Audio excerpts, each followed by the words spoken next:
أعوذ بالله من الشيطان الرجيم.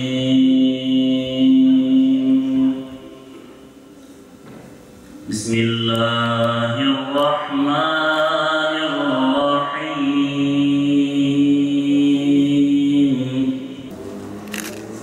لقد صدق الله رسوله الرؤيا بالحق لتدخلن المسجد الحرام إن شاء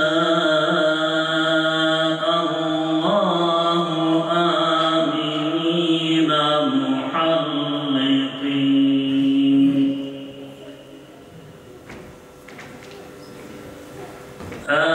آمنين محلقين رؤوسكم ومقصرين لا تخافون. صدق الله العظيم. علي حيدر شير خيبة بيبي أمر شير علي صافي رسول يا ربتل صار دلدل شير علي صافي رسول يا ربتل صار دلدل شير علي حسن نورا حسن شورا زينب الراشد علي حسن نورا حسن شورا زينب الراشد علي.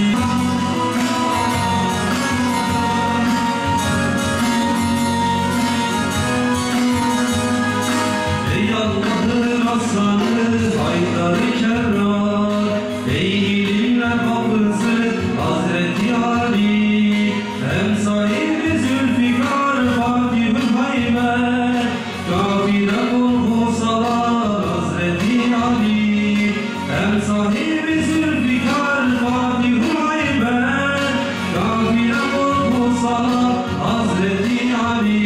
Efendimizin hadisi var. Ben ilmin şehriyim, Ali onun kapısı. Buradan ne anlamamız lazım? Esas bunun çok iyi irdelenmesi, öğrenilmesi lazım. Ne demek? İlmin şehri ne demek? İlmin kapısı ne demek? Kur'an-ı Kerim'de evlere kapılarından girin buyuruyor. Bir şehre en güvenli, en emin şekilde giriş yeri onun kapısıdır. Eski şehirlerin kapıları vardı eskiden. Bir eve de girişin en uygun, en kolay yolu onun kapısından girmektir. Efendimiz ilmin şehri demek ne demek? Bir şehir düşünün. O şehri tanımak istiyorsanız kime müracaat edersiniz?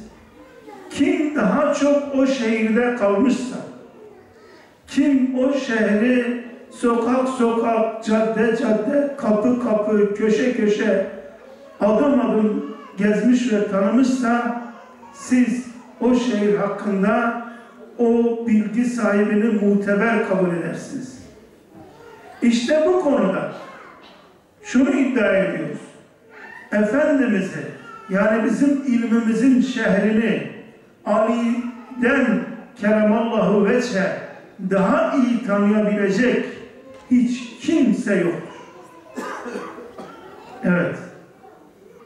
Hazreti Ali çocuk yaşında 10 yaşlarındayken Hazreti Hatice'den sonra İslamiyet'e girmiş ikinci Müslümandır. Şimdi bunun anlamı şu: hiçbir sahabi, hiçbir Müslüman Hazreti Ali kadar Resulullah'la beraber yaşamamıştır. Hazreti Hatice'yi diyelim, ondan önce Müslüman oldu ki arada 1 ve 2 gün var, öyle sene falan değil, ama erken vefat etti. Efendimiz de vefatına kadar yaşamadı. Bi'set'in 10. yılında Resulullah'ı bırakıp gitti. Ebu Talib'le aynı senede. Ama Hazreti Ali onunla beraber yaşadı. Onu defnetti. Ondan sonra da yaşadı. Hiçbir sahabe Hazreti Ali kadar Resulullah'la beraber olmadı. Onların içinden muhaceratta bulunanlar oldu, ticaretiyle uğraşanlar oldu, bazen mazereti oldu, Resulullah'ın yanına gelmeyenler oldu ama Hazreti Ali ilk gününden son dakikasına, son saniyesine kadar Resulullah'ın daima yanında oldu. Dolayısıyla vahiy Resulullah'a gelirken Hazreti Ali onun yanındaydı. Orada da söylüyor ya yine Sinevizyon'da. Her bir ayetin hangi ortamda, gece mi, gündüz mü, yazın mı, kışın mı, ne üzerine, ne zaman geldiğini biliyordu Hazreti Ali. Peki, şimdi soruyorum. Bizim için hakikaten Hazreti Ali ilmin kapısı olabilmiş midir?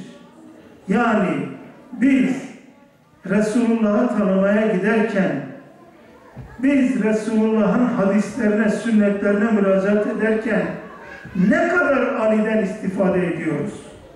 Ya da hadis dediğimizde, sünnet dediğimizde hemen hepimizin aklına Ali mi geliyor, başka birileri mi geliyor? Maalesef biz bu kapıyı kapatmışız, kendimizi bu kapıdan mahrum bırakmışız, pencerelere yönelmişiz. Onun için de ihtilaflarımız büyüyor, artıyor, küçülmüyor. İsabetli olan nedir? Efendimizin vefatından sonra din ile ilgili, İslam ile ilgili yegane müracaat merci Hazreti Ali olmalıydı.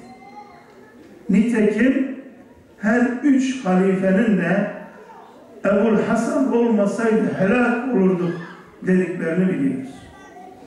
Hazreti Ali onların döneminde Müslümanların en sıkıntılı meselelerinin çözüm merciiydi.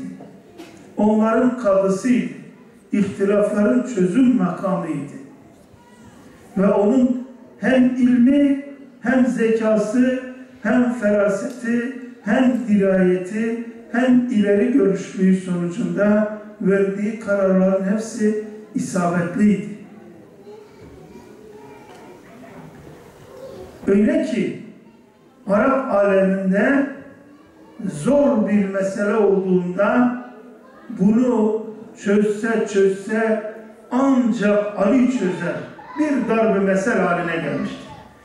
Ya da bu meseleyi Ali bile çözemez. Yani o kadar zor ki. Dolayısıyla Hazreti Ali zor meselelerin adamıydı. Ne yaptı? Ümmetin menfaati için, çıkarı için, selameti için kendisi geri adım attı. İslam adına, toplumun selameti adına fedakarlık yaptı. Bugün de aynı şekilde davranmamız lazım bizim. Çok ısrarcı olmamamız lazım. Haklı dahi olsak, eğer bizim bu haklılığımızın peşine düşmemiz çok büyük zararlara sebebiyet verecek, bundan ümmetimiz, halkımız, insanlarımız zarar görecekse bir adım geri durabilmemiz lazım. Bakın, Hazreti Ali sadece burada geri çekilmedi. Hazreti Ömer'in seçiminde de geri çekildi. Hazreti Osman'ın seçiminde de adil davranılmadığını düşündüğü halde geri adım attı. Hep fedakarlık yaptı. Eğer kendi iradesine, kendi arzusuna bırakılmış olsaydı halifeliği kabul etmeyecekti. İstemiyordu. Ama tıpkı daha önceki hilafet meselelerinde ihtilaflar büyümesin, olaylar çıkmasın, Müslümanların gücü zayıflamasın diye nasıl geri çekilmiş, fedakarlık etmişse bu seferden istemediği halde halifeliği almış, hilafeti kabul etmiş ki Medine'de fitne büyümesin. Anarşi ve kaos ortamı ortadan kalksın. Bugün bu şekilde davranan insanları tanıyacağız. Siyaseten, siyasetleriyle böyle davrananların izinden gidersek isabet ederiz. Euzubillahimineşşeytanirracim. Bismillahirrahmanirrahim. Elhamdülillahi Rabbil alemin. Ve la akıbetü lil muttaqin ve la udvane illa alel zalimin ve salatu ve selamu ala Resulina Muhammedin ve ala alihi ve sahbihi ve ehli beytihi ve ümmetihi ve hayr halkihi ecma'in. Ya Rabbi ve ya ilahi alemin. Bizi bağışlayarak bize merhamet eyle. Bize nasuh bir tevbe ve hidayet ihsan eyle.